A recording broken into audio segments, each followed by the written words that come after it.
My name is Angel and I'm 22 years old. My name is Keedan. I am 18 years old. Hi, I'm Rashane Tapper. I'm 20 years old. My name is Rashay and I'm 20.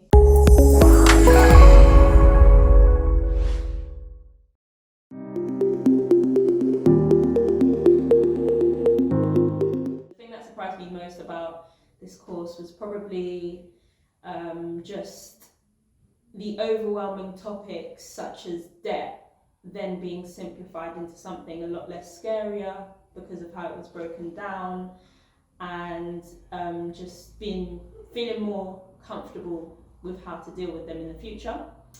I didn't expect to learn so much about just in general money, debt, where my money goes, and it was really interesting to learn.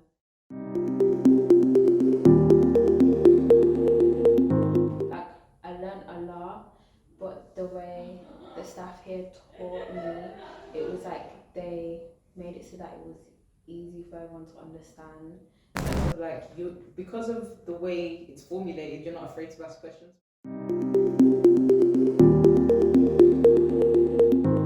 We learned so much information in a short space of time, but it was broken down in a way that it was easy to understand. It's not a judgmental environment at all. It's set up to help you and not shame you. I feel like this course will impact my life in a sense of I'll be more careful when looking at finances and the financial aspects of life. There's a lot of things that I can do with my money now. It makes me feel like my money is a little bit more flexible and I'm not so restricted in how I use it.